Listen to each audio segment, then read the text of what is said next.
Welcome back. Today I'm going to look at back referencing and matching specifically for sequences with digits and for the purpose of replacing or standardizing or converting dates. So since I've already been running this a little bit, I'll clear everything, and I already ran this library, but I think the gsub needs it, so I'll run it again. And if you're following along, I think this starts on page 88. So I will put in a vector of American dates and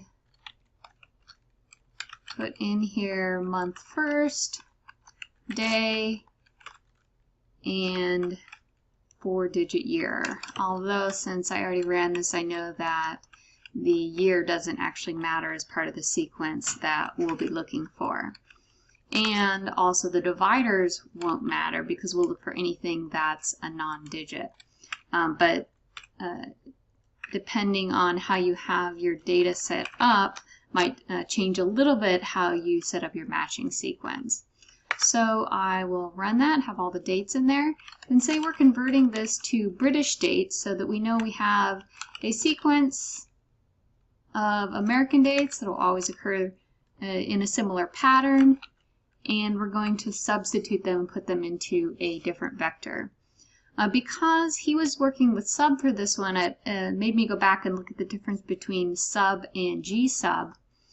And in this case, well, okay, so sub search or substitutes just the first occurrence, whereas gsub will substitute every occurrence within a string. This one only has one match in each character string. So it works exactly the same way for both of them. So I'll show you that in just a minute. But we will search for a sequence that is any digit that is the length 1 or 2. And putting the parentheses around these calls it the first element that we can back reference.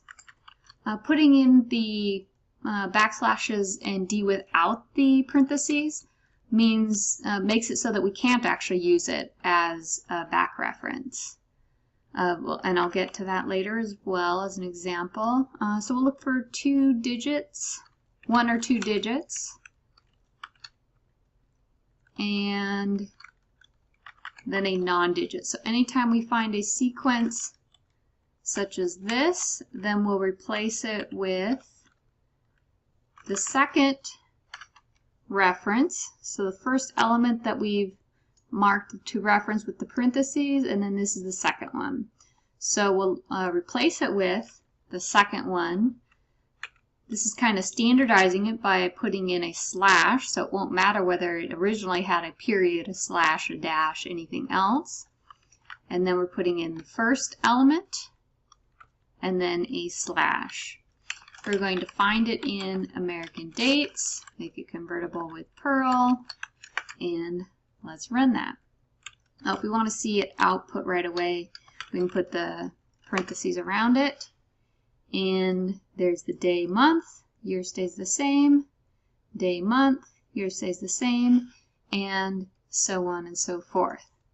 So because I wanted to make sure I understood how, oops, you know what I'm going to do, how the sub versus gsub works, let me just copy this down. I'm going to call this a test. And the only place I reference it is right here. And gsub and sub should make a difference if there are 2 in the same character string. So I'm just going to put another date in the same character string.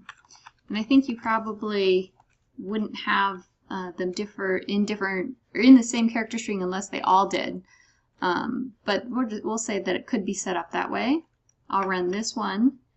And here is where I would expect it to switch the first one and ignore the second one because that's an additional occurrence. Run it. Switch the first one. The second one stayed the same. All right, so if I ran this with gsub, then what I would expect is it would look for another match of this sequence of 1 or 2 digits, non-digit, 1 or 2 digits, non-digit. So that is actually going to occur right here. And so it's actually going to mess up the dates a little bit. And that is what it does right there. So if we knew that we were going to have data like this, then there is an easy way to fix that, and that's just to say the date's going to start with the break, which is the, it doesn't take up any sort of space, but it just breaks. And we can see that it switched this, it found the break, and switched this, and then they all had a break. And so that would take care of that. So the last thing to look at is both the dividers as well as how the brackets were identified. So we can do that with one example. I'm going to come back up here. We're going to work with American dates since that had the original one. And I'll work with gsub since that's what he used in his example. And first one is identified as an element. So if we wanted to be able to substitute and back reference the element that divided, then all we need to do is put brackets around it or put parentheses around it, and then we can keep them. But that also changes the number that each of these are referenced as. So now we want the third element, which is the month. Then we want the second element, which is whatever was the divider. Then we want the first element, which is the day. And then we want the fourth, which is whatever the next divider is. Let's try that. Notice it kept all the dividers, and we will stop there.